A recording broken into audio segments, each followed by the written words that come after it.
Hello IAS aspirant, स्वागत है आपका एटर्नल आईएएस में। हम हमारी सीरीज को कंटिन्यू करते हैं with our lecture 2 making of the constitution.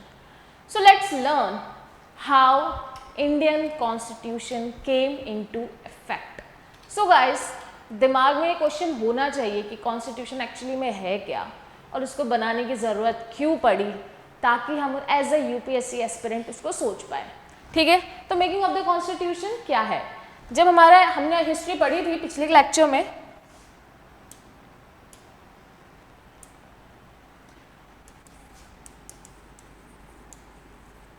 History पढ़ी थी कि कैसे कंपनी रूल से क्राउन रूल आया, right?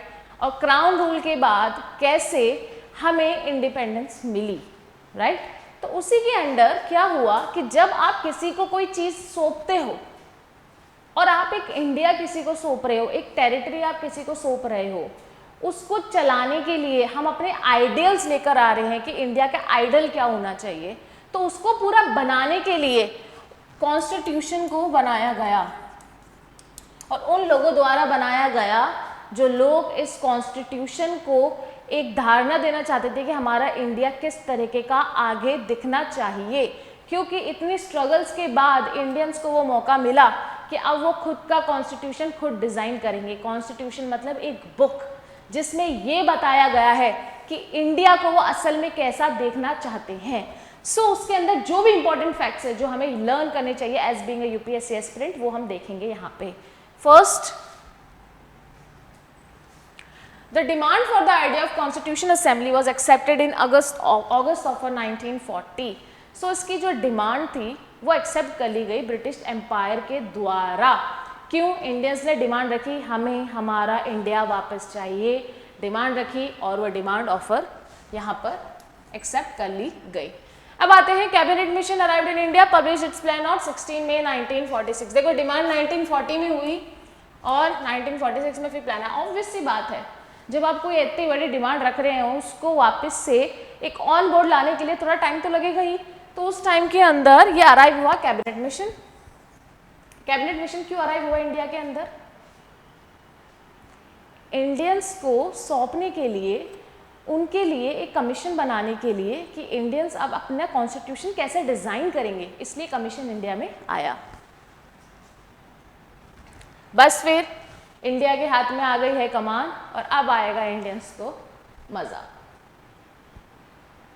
C, composition of constitution assembly. अब देखो क्या है, इंडिया इतनी बड़ी प्लेस है, इतना वास्ट है, इतने लोग वहाँ रहते हैं, अब सब वहाँ पर आके बोलेंगे हम बनाएंगे हम बनाएंगे हम बनाएंगे कॉन्स्टिट्यूशन, ऐसा नहीं होगा ऑब्वियसली। इसलिए एक कॉन्स्टिट्यूशन असेंबली बनी और वहाँ पर रिप्रेजेंटेटिव रखे गए। मतलब मान लो कि ये ग्रुप है, मान लो कि ये आपकी क्लास है, मुझे यहाँ पे एक रूल बुक बनानी है क्लास के अंदर, ठीक है, मुझे एक रूल बुक बनानी है तुम क्लास के अंदर। तो मैं क्या करूँगी, मैंने क्लास को डिवाइड कर दिया कुछ पार्ट्स में, क्लास को डिवाइड कर दिया कुछ पार्ट्स में और हर पार्ट में से एक रिप्रेजेंटेटिव उठा लूँगी और मैं बोलूँगी कि भाई आपने जिस चीज़ को रिप्रेजेंट किया है वो लोग क्या चाहते हैं मुझे आप इस रूल बुक में बताइए और मैं उसको उसमें लिखूँगी। तो वैसे ही जब इंडिया की कॉन्स्टिट्यूशन असेंबली बनी तो कॉन्स्टिट्यूशन असेंबली में रिप्रेजेंटेटिव उठाए गए एक कॉलम के अंदर से जो वो पूरी प्रजा को रिप्रेजेंट कर रहे थे। फॉर एग्जाम्पल देखो, strength 389, British India princely state. What is princely state? जहां पर भी राजा महाराज थे, that is princely state. And seat division, British provision, Muslim Sikhs general. देखो, अब जो ब्रिटिश प्रोविंस था 296 सीट वाला वो यहाँ पर आ गया, ठीक है। अब वो ब्रिटिश प्रोविंस 296 सीट, मुस्लिम जनरल 6। वोटिंग मेथड क्या था? Single transferable vote. What is single transferable vote? जो वोट ट्रांसफर हो सकता है। मान लो, इसका भी एग्जांपल देते हैं, इसी अपने क्लास के रूम से एग्जांपल लेते हैं। यहाँ पे जब इलेक्ट हुए, मान लो कितने रिप्रेजेंटेटिव है, 1 2 3 4 5 6 7 8। मैंने आपको ये टेबल दे दी है आपके हाथ में और आपको बोला है कि आप अपने प्रेफरेंस के हिसाब से मुझे वोट दो कि सबसे पहले आप किसको देखना चाहते हैं। तो आपने यहाँ पे प्रेफर कर दिया, मुझे 6 नंबर पसंद आ रहा है, मैं इसको फर्स्ट प्रेफर दे रहा हूँ, इसको सेकंड प्रेफर दे रहा हूँ और इसको थर्ड प्रेफर दे रहा हूँ।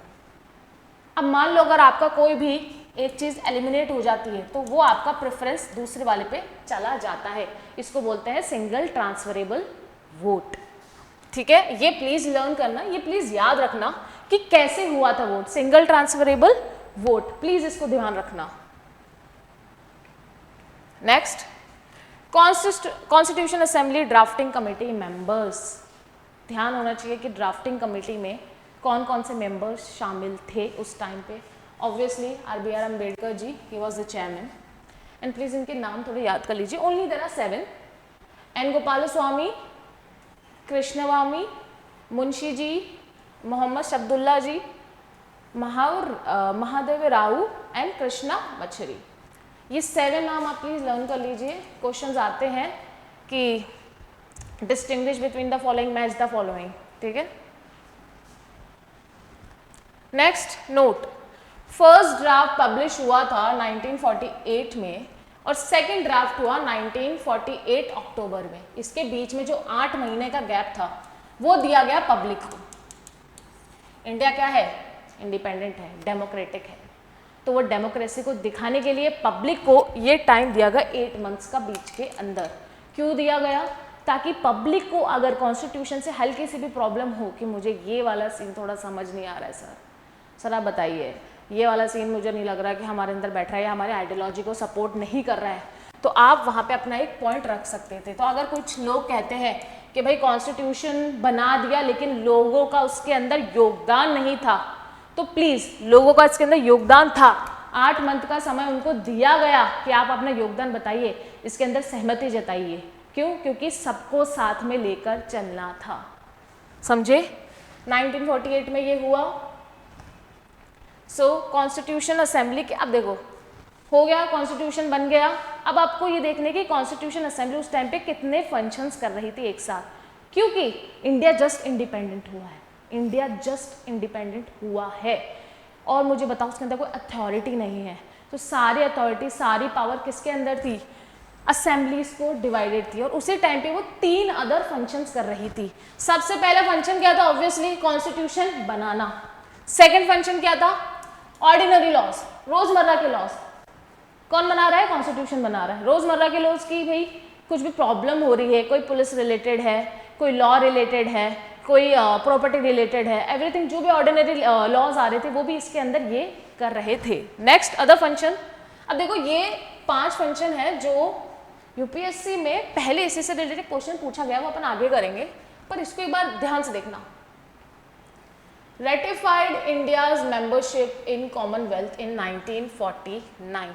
कॉमनवेल्थ मतलब जो भी ब्रिटिश के अंदर पहले जो भी प्रॉपर्टी थी, मतलब ब्रिटिश एम्पायर का पार्ट, इसको रेटिफाई किया था और बाद में इसको अपन ने हटा दिया था। मतलब रेटिफाई किया यार है dominion of British empire, but उसको बाद में हटा दिया गया था। Adopted national flag 22 July 1947। ये सब कॉन्स्टिट्यूशन असेंबली के फंक्शंस हैं extra. Adopted national anthem 1950 January, national song in 1950 and elected doctor Rajendra Prasad as the first president of India. These are also the functions of constitution assembly. तो अगर ऐसे question है कि constitution assembly का सिर्फ function ये रहा है कि कॉन्स्टिट्यूशन बनाने का, no, they also performed 2 other functions, that is ordinary laws, and also these 5 functions were also performed by the Constitution Assembly. Please keep in mind. So committees, बहुत major और minor committees. What are the difference between major and minor? What are the difference? दिमाग लगाओ। major का मतलब जो main committees है, minor मतलब जो छोटे छोटे issues है उनको जो head कर रहे हैं उनको क्या बोलेंगे, minor committees। तो major committees क्या आ गया, जो मेरे को लगा कि कुछ इंपॉर्टेंट है वो मैंने यहाँ पे मेजर और माइनर रखी है। तो अब वो देखिए मेजर में क्या आता है, एक तो union power committee, JL Nehru उसको क्या कर रहे हैं, हेड कर रहे हैं। ये नाम आपके याद करने के, इसमें थोड़ा सा आपका रेक्टिफिकेशन वाला काम आएगा, ठीक है। यूनियन कॉन्स्टिट्यूशन कमेटी वो भी जेएल नेहरू हेड कर रहे हैं। अब पता ये क्वेश्चन बन सकता है, what are the types of committee headed by JL Nehru, because he was the person who was heading different committees at the same time. Provincial constitution committee Sardar Patel, steering committee doctor Rajendra Prasad. अब आते हैं माइनर कमिटीज में। House committee B Pattabhi Sitaramayya. Special committee to examine the draft of the constitution, examine किया गया draft को, उसको checkout किया गया, JL नेहरू ने उसको क्या करा था, हेड करा था, ये याद रखना। लिंग्विस्टिक प्रोविंशियल कमीशन SR दार, लैंग्वेज के आधार पे। सो नोट इसमें दिया जाए, अडॉप्ट कब हुआ था कॉन्स्टिट्यूशन, 26 नवंबर 1949, और कॉन्स्टिट्यूशन कमेंस कब हुआ था, 26 1950। क्यों उसको यहाँ पे कमेंस 26 जैन को क्यों कहा गया, क्योंकि इसी दिन पे अपन को क्या मिला था, पूर्ण स्वराज। नेक्स्ट इंपॉर्टेंट फैक्ट्स जो रिलेटेड टू कॉन्स्टिट्यूशन असेंबली है, please look into it, very simple. Elephant कौन था, कॉन्स्टिट्यूशन सिंबल था उसका एलिफेंट। SN राव कौन थे, लीगल एडवाइजर थे असेंबली के। प्रेम बिहारी नारायण रायजादा कौन थे, कैलीग्राफर थे, फैंसी राइटिंग, ला ला ला, ओके। वसंत कृष्णा हिंदी कैलीग्राफर थे, ये इंग्लिश के थे और ये हिंदी के थे। और हिंदी कैलीग्राफी की अगर अपन देखें तो एक अमेंडमेंट है 58 constitutional amendment 1987, article 394A, translation of the constitution in Hindi language under president authority. मतलब कि कॉन्स्टिट्यूशन को किस में ट्रांसलेट किया जाए, हिंदी में ट्रांसलेट किया जाए, और उसकी अथॉरिटी कौन प्रोवाइड करेगा, president. Okay, this was the amendment 58 constitutional amendment 1987। So guys आइए क्वेश्चन करते हैं, सिंपल क्वेश्चन करते हैं। The constitution assembly was elected by the, अब देखो सबसे पहले ये क्वेश्चन मैंने आपसे पूछा था कि कॉन्स्टिट्यूशन असेंबली में लोगों का रिप्रेजेंटेशन कैसा था, मैंने आपको समझाया था, तो उस हिसाब से देखिए। People of India directly elect हुए थे कॉन्स्टिट्यूशन में, इनडायरेक्टली था। डायरेक्टली कैसे करेंगे, अभी आज़ाद हुआ है, अभी डायरेक्ट इलेक्शंस करवा देंगे, फंडिंग कहाँ से आ रही है, अंग्रेजों ने तो पूरा लूट लिया ना, फंडिंग कहाँ से आएगी sir. Members of the existing provincial legislature, universal adult franchise बाद में आया, एग्जिस्टिंग प्रोविंशियल लेजिस्लेटर ऑब्वियसली बताया था ना, पहले प्रोविंसेस बना लिए थे ब्रिटिश ने, और उसी प्रोविंसेस में से क्या करे थे अपन ने, मेंबर्स इलेक्ट करे थे। तो आंसर क्या होगा, B. So thank you so much, अपना ये चैप्टर यहीं समाप्त होता है। बहुत ही कम समय में हमने ये चैप्टर को यहीं ख़त्म कर दिया है, एकदम फिनिश, टाटा बाय बाय कर दिया है, क्योंकि इतना ही आपको जानना बहुत ज़्यादा इम्पॉर्टेंट था और ये इम्पॉर्टेंट पॉइंट्स थे। आई होप आपको ये क्लास अच्छी लगेगी। Wait for the next lecture. Thank you so much.